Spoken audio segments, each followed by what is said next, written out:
যেহেতু সকালে ভাত খাওয়ার অভ্যাস নেই আর আমার বাচ্চাও ভাত খায় না সকালবেলা। তো এই বিস্কিটের প্যাকেটটা 140 টাকা নিয়েছে আমার থেকে। আমার প্রথম নিতে মন চায়নি, ভাজিটা একটু কুচি কুচি হলে আমার কেন যেন খেতে ভালো লাগে আমার কাছে। তো সেই জায়গা থেকে ভাবলাম যে এই ফুলটা হচ্ছে করবো না, এটা পরে খুলে ফেলবো। মানে আমাকে গুছাতে দিবে না, তার ঘরে এইভাবেই থাকবে, সে খেলবে। লাঞ্চ রেডি হয়ে গেছে, এখন আমি আর আমার রাজকন্যা দুজনে মিলে খাবো। হ্যালো এভরিওয়ান, আসসালামু আলাইকুম। কেমন আছো সবাই? আশা করি ভালো আছো। আলহামদুলিল্লাহ আমরাও ভালো আছি। সুরাগিয়াস ব্লগ থেকে আমি নিহা বলছি। সবাইকে স্বাগতম জানাচ্ছি নতুন আরও একটা ব্লগে। আর আজকের ব্লগটা হচ্ছে শুরু করলাম সকালবেলা থেকে। ঘুম থেকে উঠেছি, উঠে নাস্তা করে নিয়েছি অফ ক্যামেরায়। কারণ হচ্ছে আমার প্রিন্সেস এখনও ঘুমাচ্ছে, তো ভাবলাম কেননা আমি একটু ঝটপট করে অফ ক্যামেরায় করে নেই। কারণ কালকে রাতে সে খেলাধুলা করে ঘরটাকে এত বেশি এলোমেলো করে রেখেছে, সো সেগুলো গুছাতে আমার অনেকটা সময় লেগে যাবে। তাই নাস্তাটা আমি অফ ক্যামেরায় করে নিয়েছি, গাছে পানি দিয়েছি, দেন হচ্ছে টুকটাক কাজ করেছি। তারপরে ভাবলাম তোমাদের সঙ্গে ভিডিওটা স্টার্ট করা যায়, বাট এখন যদি শুরু না করি তাহলে দেখা যায় আর করা হবে না। আমার বাসার পাশে মানে আমার হাতে ডান দিকেও বাম দিকেও কনস্ট্রাকশনের কাজ চলতেছে, এত বেশি নয়েজ, এই জন্য গত কয়েকদিন ধরে না মন মতো ভিডিও করতে পারছি না। কারণ ওরা দেখা যায় রাত 12টা পর্যন্ত কাজ করে, তো তখন তো দেখা যায় ভিডিও করা যায় না, ভয়েস ওভারও করা যায় না। আর এত বেশি শব্দ হয়, এখনও স্টিল নাও শব্দ হচ্ছে, তোমরা হয়তো বুঝতে পারছো। কিছুই করার নেই, দরজা জানালা সব বন্ধ আছে, তারপরেও এত নয়েজ, যেহেতু বাসার একদম কাছেই কাজ চলতেছে। আর যতদিন কাজ চলবে ততদিন এরকম শব্দ থাকবে, সো তোমাদেরও আমার সঙ্গে সঙ্গে অ্যাডজাস্ট করতে হবে। আর কারণ অ্যাডজাস্ট না করলে তোমাদেরও প্রবলেম হয়ে যাবে, আমারও তো হচ্ছেই। তো যাই হোক, মাঝে মধ্যে সিচুয়েশন একটু হাতের বাইরে চলে যায়, এটা আসলে আমাদের কিছুই করার থাকে নাই। আর মানে ঢাকা শহরে বিশেষ করে কনস্ট্রাকশনের কাজ তো চলতেই থাকে, সেটা থাকবেই। তো যাই হোক, গত 2 দিন ধরে হচ্ছে আমার হাজব্যান্ড ঢাকার বাইরে আছে। গত 2 দিন ধরে না, অ্যাকচুয়ালি 3 দিন হয়ে গেছে, অলরেডি 3 দিন ধরেই আছে ঢাকার বাইরে। তো ও যাওয়ার পরে না খাবার দাবারের রুটিন চেঞ্জ হয়ে গেছে, রান্না বান্না চেঞ্জ হয়ে গেছে, মানে টোটালি সব কিছু চেঞ্জ হয়ে গেছে। কারণ কেন যেন আমার কিছু ইচ্ছাই করে না করতে, শুধু ঘর গুছাই, টাইম মতো একটু গোসল করি, বাচ্চাকে গোসল করে দিই। আর আমার বাচ্চা তো এমনি খাবার খেতে চায় না, তো দেখা যায় আমি যদি এক পর চালে ভাত রান্না করি আমাদের গড়াগড়ি খায়, এই হচ্ছে অবস্থা। আর প্রিন্সেস যেহেতু রোস্ট পছন্দ করে, ওকে একটা মুরগির রোস্ট করে দিয়েছি, ওর দেখা যায় ওটাতে 2 বেলা হয়ে যায়। যেহেতু সকালে ভাত খাওয়ার অভ্যাস নেই আর আমার বাচ্চাও ভাত খায় না সকালবেলা। আর আমার কথা কি বলবো, ওকে যখন আমি খাইয়ে দেই তো তখন দেখা যায় ও লাস্টে না আমি আর খাবো না, তুমি খেয়ে ফেলো, তুমি আগে শুরু করো। ওই যে ওর সঙ্গে 1 নালা 2 নালা খাওয়া হয়, ওটাতেই আমার হয়ে যায়। তো এক্সট্রা করে আসলে ওইভাবে রান্নাবান্নার প্যারাটাও নেই, আজকেও হয়তো তেমন কিছু রান্না করা হবে না, তবে যতটুকু করি সেটা তোমাদের সঙ্গে অবশ্যই শেয়ার করব। যারা ভিডিওটা দেখা স্টার্ট করেছো, লাইক দিতে ভুলে গিয়েছে, একটা লাইক দিয়ে দিও। প্রথমবার যদি কি আমার চ্যানেলটা ভিজিট করে থাকো তাহলে সাবস্ক্রাইব করে দিয়ে আমার পাশে থেকে যেতে পারো। তো আমার প্রিন্সেসের জন্য হচ্ছে একটা কাঁথা সেলাই করা শুরু করেছিলাম, তোমরা জানো। এই যে কাঁথাটা দেখো স্টার্ট করেছি, মানে অনেকটুকু হচ্ছে সেলাই করেছি, তো পুরোপুরি আসলে করা হয়নি। যেহেতু এটা হচ্ছে পরার একটা কাপড় ছিল, সুতি কাপড়গুলা, আর এটা মানে কি বলবো এতটাই পাতলা, এই কাপড়টা এতটাই পাতলা, মানে যদি আমি এভাবে টান করে ধরি তাহলে এটা টান না হয়, একটু কুচকে কুচকে থাকে কেমন যেন। এখানে যেহেতু 3টা পার্ট দিয়ে রাখছি আমি, মানে কাঁথাটা সেলাই করতেছে 3 পার্ট করে, তারপরেও একদম মনে হচ্ছে 1 পার্ট আছে। তো এই টাইপের কাপড়গুলো না ডিজাইনগুলো আসলে সুন্দর লাগে না, কেমন একটু কুচকিয়ে কুচকিয়ে থাকে। তো তারপরে যেহেতু রেগুলার ইউজ করা হবে, আমার প্রিন্সেস করবে, তো এইভাবে সেলাই করা শুরু করেছি।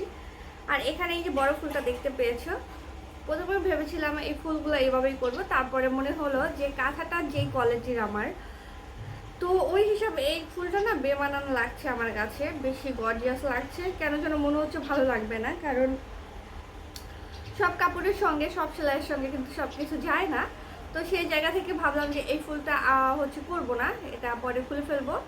আর এইভাবে এই যে ছোট ছোট করে দিব, তো এটাই কেন যেন আমার মনে হচ্ছে অ্যাডজাস্ট হচ্ছে যেই কোয়ালিটির কাঁথা বা যেভাবে সেলাই করছি সেই অনুযায়ী। তো এই তো এটা হচ্ছে এখন পর্যন্ত কমপ্লিট হয়নি, একটু একটু ফাঁকে ফাঁকে করা হচ্ছে। গত কয়েকদিন ধরে একটু বেশি সেলাই করছি, যেহেতু আমার হাজব্যান্ড নেই, কাজের প্রেশার কম, তো সব মিলিয়েই তো তোমরা দেখতে থাকো। আশা করছি আজকে ভিডিওটা তোমাদের অনেক অনেক ভালো লাগবে। আর আমার রুমের অবস্থা তোমাদের একটু দেখিয়ে দিচ্ছি, সারাদিন খেলে আমার বাচ্চা কি অবস্থা করেছে রুমটাকে। এই হচ্ছে আমার রুমের অবস্থা, তোমাদের একটুখানি দেখিয়ে দিচ্ছি। দেখো, মানে কালকে সে মনের মাদুরি মিশিয়ে খেলেছে। ওকে বলে দিয়েছিলাম যে আজকে তোমার যেভাবে খেলতে ভালো লাগে সেভাবেই খেলো, মাম্মি কিছু বলবে না। কারণ আমার হচ্ছে কাজ আছে, আমি একটু কাঁথা সেলাই করছিলাম নিরিবিলি। আর সে এই তো এগুলো করেছে, দেখো একটা গদি বানিয়েছে এখানে, আর তার সমস্ত বাচ্চা কাচ্চাদের এটার মধ্যে ঘুম পাড়িয়ে দিছে। এই হচ্ছে তার খেলার অবস্থা। তো ঘরে তো ছাদ নেই, ছাদটা হয়তো বা লাগাতে পারেনি, যাই হোক মানে এই অবস্থা করে রাখছে। আমার সুকেসের ওটার মধ্যে থেকে গদিটা টেনে টেনে বের করছে, কারণ ওটার মধ্যে ঢুকিয়ে রেখেছিলাম। আর খাটের অবস্থার কথা না বলি, খাট তো এরকমই থাকে আমার, কারণ গুছালেই হচ্ছে এলোমেলো করে ফেলে। এই কাপড়গুলো হচ্ছে গুছিয়ে রেখেছিলাম এদিকে, যে নিয়ে রাখবো ওয়ার্ড্রপে। তো তার আগেই হচ্ছে এটার উপর দিয়ে ঝড় বয়ে গেছে। এই হচ্ছে আমার রুমের অবস্থা। আর এদিকে হচ্ছে আবার ছোটোখাটো সে দোলনাও বানিয়েছে, আমি একটু দেখাই তোমাদের। মানে তার হচ্ছে কত কষ্ট করে দোলনায় বসতে হয়। প্রথমে হচ্ছে একটা মোড়া ছোট্ট, তারপর মিডিয়াম সাইজ, এটা থেকে এইভাবে উঠে দোলনায়, তারপর ওই পিছনে যেয়ে বসে, এত কষ্ট করে সে দোলনায় বসে। এই হচ্ছে তার অবস্থা। আর এদিকে সে আবার আরেকটা ছোট্ট বেবি দোলনা বানিয়েছে তার বাচ্চাকে ঘুম পাড়ানোর জন্য। তো সারাদিন এইভাবেই খেলাধুলা চলতে থাকে। আর আজকে কিন্তু বাইরে মোটামুটি ভালোই রোদ আছে। এক পলকে তোমাদের আমার এই সুন্দর গাছগুলোর সাথে একটু পরিচয় করিয়ে দিই। বাই দ্য ওয়ে, আমার স্নেক প্ল্যান্ট কিন্তু একটু পরপরই বাচ্চা দিচ্ছে, কিছুদিন পরপরই একটা একটা করে বাচ্চা দিচ্ছে। আরেকটা বাচ্চা কিন্তু হচ্ছে স্নেক প্ল্যান্টের। আর আমার ভদ্রলোক আম্মা জানরাও তোমাদের একটু দেখাই, এত কাজ করে আমার আম্মা জান, এত কিছু করে, তাকে তো একটু না দেখালে নয়। সে কিন্তু ঘুমাচ্ছে, চলো দেখি কিভাবে ঘুমাচ্ছে দুষ্টটা। এই যে তার ঘুমের অবস্থা দেখো, এভাবেই সে ঘুমায়, কাঁথা একদিকে, বালিশ একদিকে, আর ও হচ্ছে একদিকে। এই হচ্ছে তার ঘুমের স্টাইল। আজকে হচ্ছে একটু মাছ ভুনা করব, তাই এই তো মাছের কোটাটা বের করে নিয়েছি। এটার মধ্যে হচ্ছে 3 রকমের মাছ আছে, উপরে 3 পিস আছে পোয়া মাছ, ট্যাংরা মাছ, আর হচ্ছে পাবদা মাছ আছে। তো ভিজেই আগে, তারপরে দেখা যাক কোনটা রান্না করা হবে।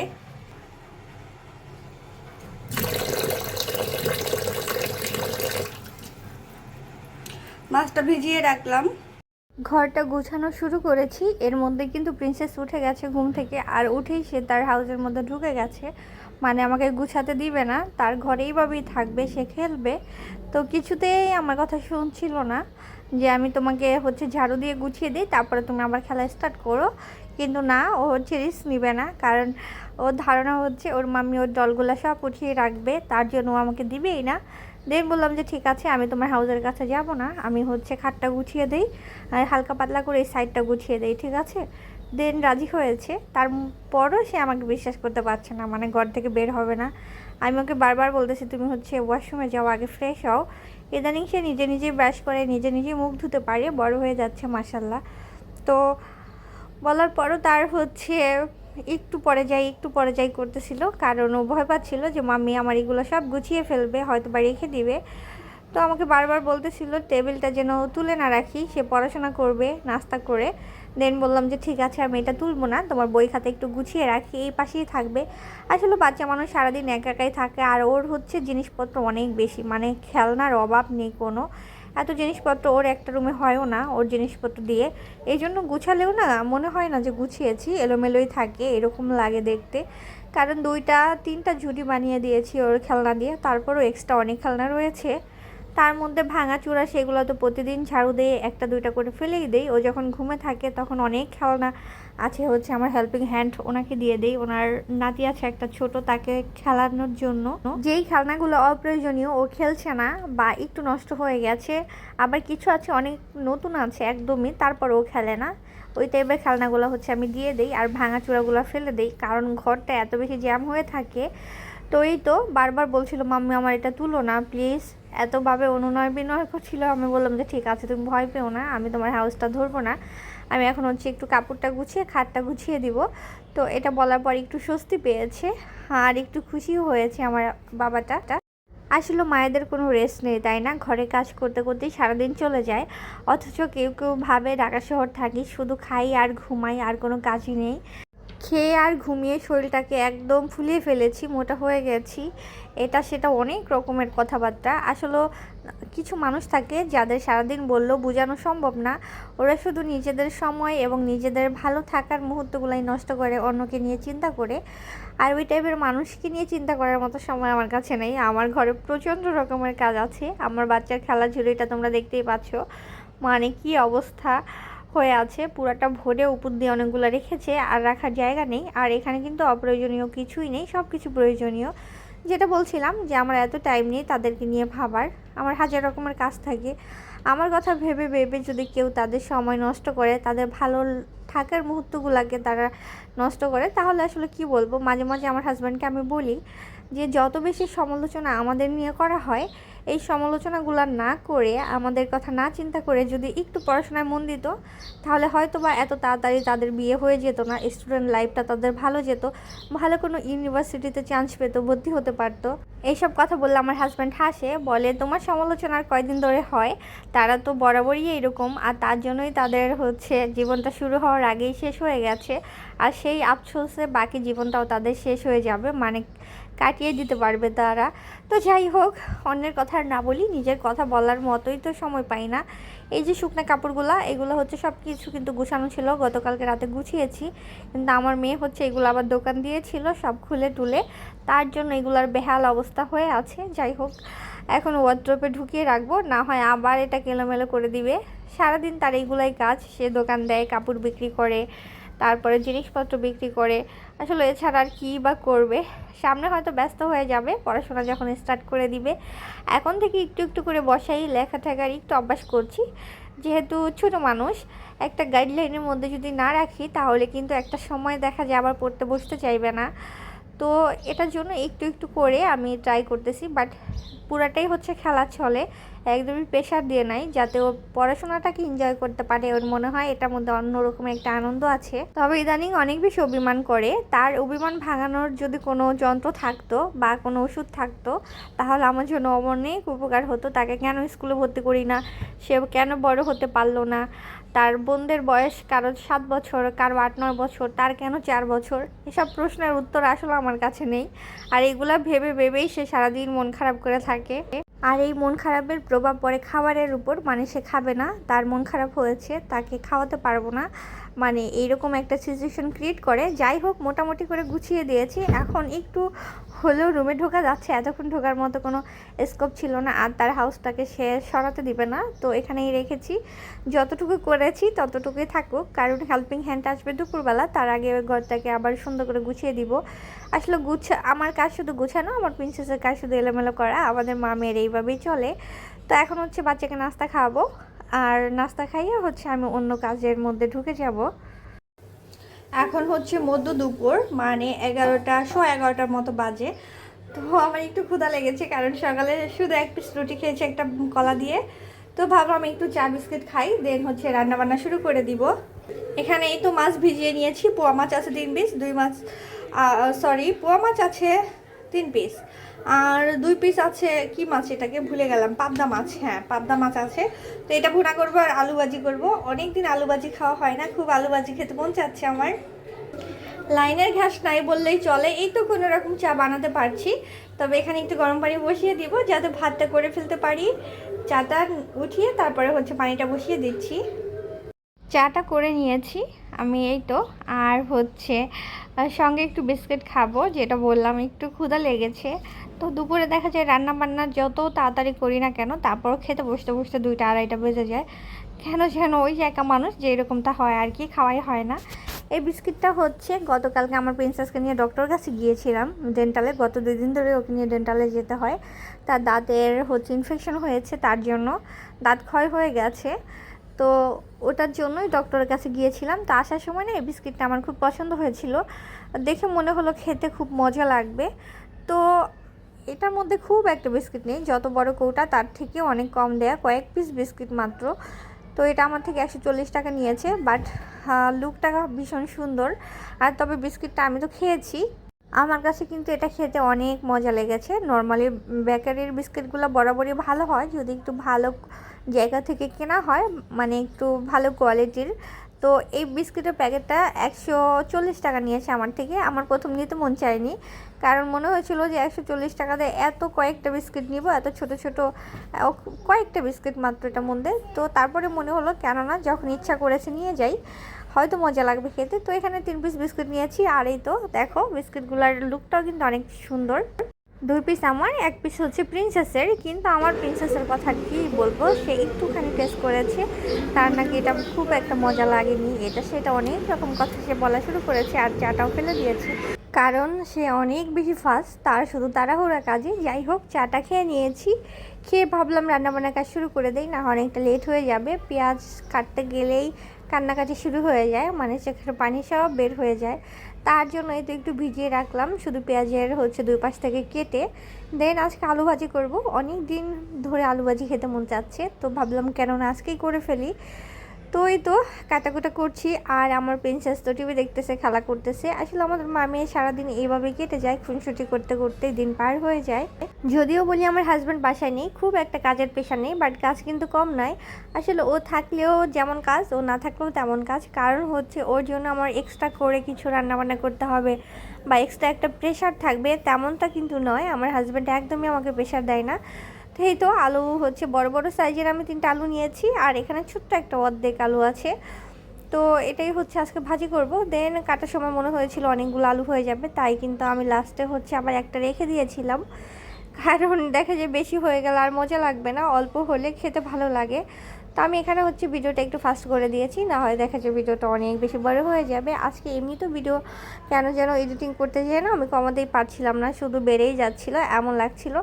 এনিওয়েজ আমি একদম কুচি কুচি করে আলুটা কেটে নিচ্ছি আর কি, কারণ ভাজিটা একটু কুচি কুচি হলে আমার কেন যেন খেতে ভালো লাগে আমার কাছে পার্সোনালি। তাই আমি যতটুকু সম্ভব পেরেছি কুচি কুচি করে কেটে নিয়েছি। আমার বটিটা ইদানিং ধারটা একদম কমে গেছে, এটাকে একটু ধার দিতে হবে। তো এই তো দেখো, মানে এইরকম পজিশন হয়েছে যেমনটা আমি চেয়েছিলাম। যাই হোক, বাকি কাটাকুটা আমি অফ ক্যামেরায় খুলে নিয়েছি। আর এখানে আলু কিছুটা রেখে দিয়েছি। প্রথমে বললাম আমার প্রিন্সেস তো বলতেছে আমাকে এইভাবে ভেজে দিবা, তো আমি বললাম ঠিক আছে, এটা ভেজে দিব। ওর জন্যই বেসিক্যালি এইভাবে কেটে রেখেছি, কারণ ভাজা আলুটা আমার প্রিন্সেস আবার অনেক বেশি পছন্দ করে খেতে। তো একবার মনে হয়েছিল চিপস করে দিব, কিন্তু কেটে ফেলেছি, তারপরে মনে পড়েছে। যাই হোক, সরাসরি রান্নাঘরে চলে এসেছি রান্না করার জন্য, কারণ আজকে লাইনের গ্যাস একদমই নেই। তার জন্য হচ্ছে আমি কুকারেই বসিয়ে দিলাম। প্রথমত হচ্ছে আলু ভাজিটা করব, কারণ মাছটা যেহেতু ধোয়া না, ভাজিটা হতে হতে কিন্তু মাছটা ধোয়া হয়ে যাবে। অ্যাকচুয়ালি কাজের দিকে যেদিন মনোযোগ থাকে না, ওই দিন অনেক কাজ করলে খুব তাড়াতাড়ি করতে পারি। আবার যেদিন ভালো লাগে না কাজ করতে, ওই দিন কেন যেন কাজ করে আগাতেই পারি না, মানে কাজ আর শেষই হয় না, এরকম লাগে। আজকে কিন্তু অনেক কাজ করেছি, সব তো আর ক্যামেরা বন্দি করা পসিবল না, সব কিছু শেয়ার করাও যায় না। তবুও দেখো আমার কিন্তু তাড়াতাড়ি হয়ে যাচ্ছে আজকে সব কিছু। লবণ দিয়ে আর হালকা হলুদ দিয়ে আলুটা হচ্ছে আমি বসিয়ে দিয়েছি, ঢেকে দিয়েছিলাম, যেহেতু এটা একদমই মানে পানি ছাড়া শুধু তেল দিয়ে ভাজি করতেছি। সো একটু সফট না হলে কিন্তু আমার ভালো লাগবে না। তো বুঝতে পারছো কুকারের আমি কিন্তু একদম হিটটা পুরোপুরি বাড়িয়ে দিয়েছি, তো একটু কমিয়ে দিলাম যে না হয় সফট হবে না। কাঁচামরিচ ফালি করে দিয়েছি, আর এটার মধ্যে কিছুই দিতে হবে না। এখন হচ্ছে নেড়ে চেড়ে আবার ঢাকনা দিয়ে ঢেকে দিব। দেন আলু ভাজি করতে খুব একটা সময় লাগবে না। আর এই তো আলু ভাজি চুলার উপর রেখেই কিন্তু মোটামুটি আমি সব কিছু গুছিয়ে নিয়েছি, যেহেতু আজকে তেমন কোনো রান্না বান্না নেই। রান্নার এরপর যে আমার প্রিন্সেস বলতেছে সে হচ্ছে খিচুড়ি খাবে, তার খোঁজ ভাত খেতে অনেক মন চাচ্ছে, আমি যেন তাকে বানিয়ে দেই। কিছুই করার নেই, যেহেতু ভাতটা বসাইনি, শুধু পানি বসিয়েছিলাম। দেন হচ্ছে ঠিক আছে ওকে, আজকে ওয়েদারটাও বেশ ভালো, একটু খিচুড়ি বানিয়ে দেই ওকে। একটু চাল ডাল হচ্ছে ধুয়ে রেখেছি। আর দুপুরবেলা মোটামুটি এত বেশি বাতাস বইছিল, মনে হচ্ছিল ঝড় হবে, তবে বাতাসটা কিন্তু 10-15 মিনিটের মাথায় আবার পড়েও গেছে, বৃষ্টি হয়নি। মাছটা ভাজছি, মাছ ভুনা করব, কারণ যেহেতু আমার প্রিপারেশন ভাত রান্না করা ছিল। যদি খিচুড়ি রান্না করব এরকম মেন্টালিটি থাকতো, তাহলে দেখা যায় মাংস রান্না করতাম, মাছটা আর ধরতাম না।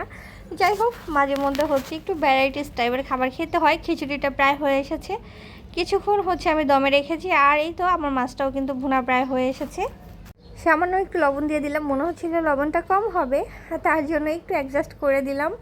বাই দ্য ওয়ে, মোটামুটি হচ্ছে মাছটা চুলাতে রেখেই আমি রান্নাঘরটা মানে যতটুকু পেরেছি ক্লিন করে নিয়েছি। কারণ হচ্ছে আর রান্নার সময় দেখলাম পানি আসে সিনকে, যেহেতু এবার একটু পানির প্রবলেম হয়, তাই একটু হালকা পাতলা গুছিয়ে নিয়েছি। পরবর্তীতে পানি না থাকলেও সমস্যা হবে না, দেখতে খুব একটা বাজে লাগবে না।